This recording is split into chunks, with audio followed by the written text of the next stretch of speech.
Scoring is truly a whole other program in Cubase. We would need another 5 video chapters devoted to this to give it credit. The last video on scoring will focus on questions we get a lot from people. How do I score for drums? And how do I create guitar tablature? We're going to set up a score drum map, set up the staff for drum notes, enter and edit drum notes, and learn how to use a single-line drum staff. Let's jump straight into the score drum map by choosing Drum Map Setup in the MIDI menu.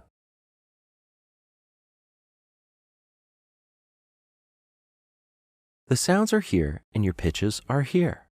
You can't edit these pitches. The display note is the note the drum pitch will be displayed as on the staff. The voice allows you to voice up to 8 notes so that things like rest handling and stem direction are grouped. The default settings are most likely what you'll use, but you can change the display note and change the way it gets displayed on the score. When you activate Use Head Pairs, Cubase will display different note values. Empty heads are for half notes and large values, and filled heads are for quarter notes and smaller. To change the head pair, simply click here and change it. To edit the head pair selection in case you don't like it, select Edit Head Pairs from the function menu. If you check off Edit and Scores, this will change the display note of the drum pitch when you move notes up and down instead of transposing them. To start using this drum map, go to the Score Settings window, make sure Staff is selected, and click on the Options tab. You need to checkmark Use Score Drum Map. Now let's get this staff ready for drum notation. Click on the Clefs tab on the left side of the score window. Change the clef to a drum clef, which is this one that looks like 2 vertical lines. We might also want to fix the stem height. Go back to the Options tab and change it here.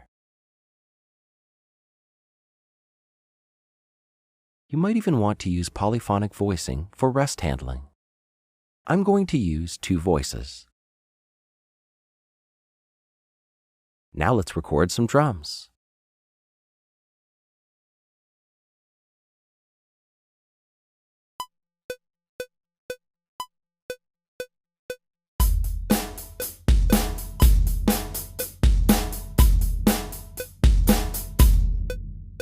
Let's go back in and clean it up. Go into the score setting and turn off Auto Quantize. Set the notes and rests to 1/8 notes and turn on Clean Lengths. Hit Apply. That looks a lot better. Sometimes drums are written on a single drumline staff. Let's go back to the score setting and under Options, click on Single Drumline Staff. Now in a single line drum staff, there are only 3 spots to place notes: below the line, on the line, and above the line. Let's change this to C4.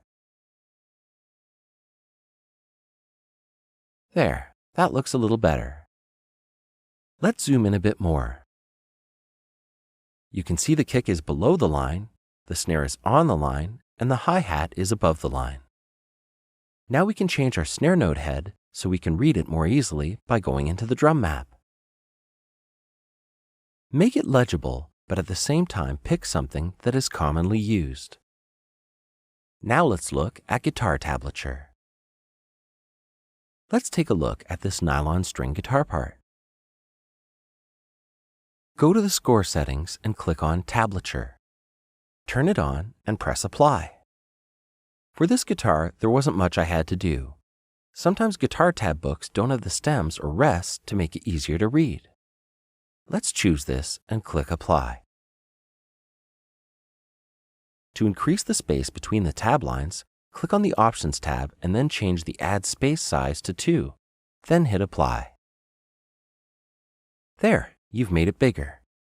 To change the font, size, and style for the tab, go to the Project tab and select Text Settings. Change the font for tablature and change the font to something like Georgia, size 14.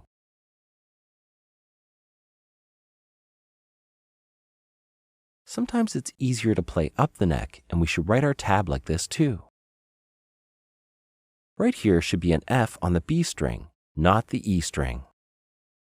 Select the notes you want to move with the Shift key, and then right-click, and under Move to String, select the string you want to move it to. Cubase changes the fret number for you automatically. That should be a bit easier to play now as long as you have strength in your pinky finger. Well, that's all we can cover for now on scoring. There are many more scoring features in Cubase, so feel free to explore the program.